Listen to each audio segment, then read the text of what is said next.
funny because we're going to next segment might be appropriate. What, because his face got too close to us? Eesh. All right, well, Nip Tuck is one of the most outrageous shows on TV. If you haven't seen this show, you are really missing out, let me tell you. Coming up next, we're going to talk live with the stars of the show, and one that's being called outrageous and over the top by some. By the weekend. And before I send it back to the studio, I just want to send props and shouts out to Dylan and Julian. The guys from Nip and Tuck stopped by. They couldn't have been any cooler. They were so cool to their fans. Way to keep it real, guys. Back to you in the studio. All right, Michelle, we're going to go to them in just a moment. Meanwhile... Well, few shows create the kind of buzz that Nip Tuck has. Its graphic nature brings you into the world of plastic surgery through the eyes of two best friends and business partners in a booming plastic surgery industry. What we do here is let people externalize the hate they feel about themselves, which is why I want to hire a full-time psychologist to screen people better. Great.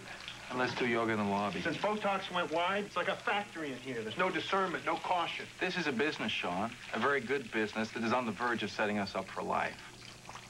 Well, maybe I don't want to be in this business anymore.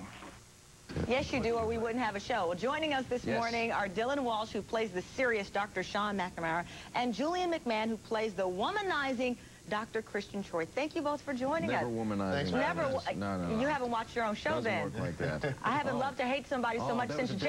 That's right, yeah. He has to live that down everywhere we go. Well, do people think you're exactly like these characters? They do a little bit. Yes. I actually got asked the other day to do a breast augmentation, which was fantastic, which is... And your response?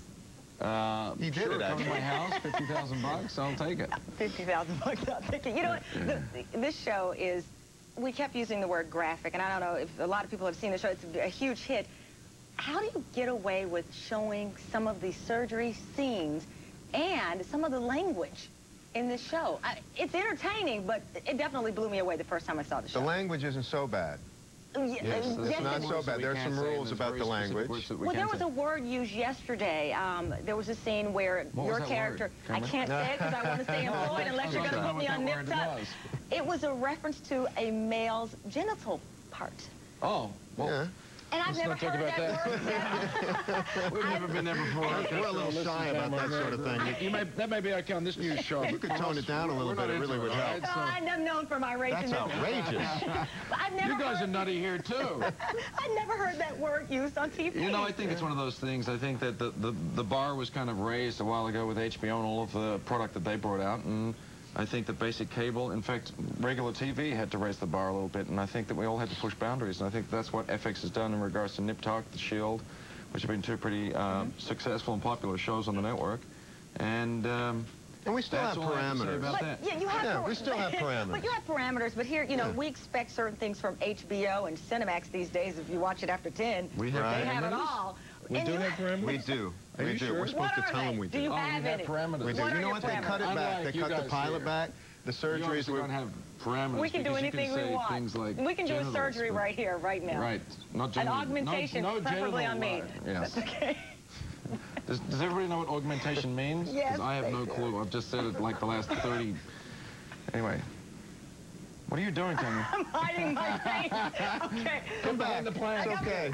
Let's hide you with this little China box here. Thank you. That's what I'll do. I'll hide behind this and ask the question. But listen, seriously, though, this show, when you got the script for this show, you had to be blown away by its nature. By how good it was. To be totally honest with you, that was my first thought, how good it was. Really? And I think week in and week out, it's strong writing, it's challenging. Sure, some of the plastic surgery is graphic, but I think that's tied in with the themes of the show.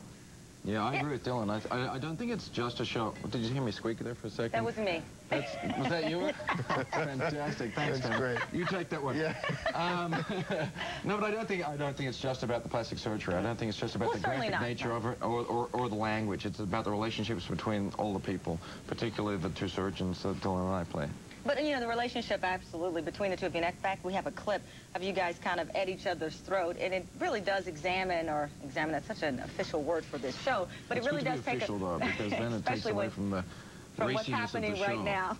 But, you know, it does deal with your relationships with your girlfriends, many girlfriends, your wife in this, but My many wives. And I hate to keep coming back to it, but it is very different for TV. Yeah, thank God. I agree. Yeah, I agree with him. Would you have taken the job Look at the if it didn't TV include schedule. Turn the channels, and what do you see? You see a lot of franchises with repeats of their own show, and I think this is something different. And that's one of the things when I first read it, I thought this is something new.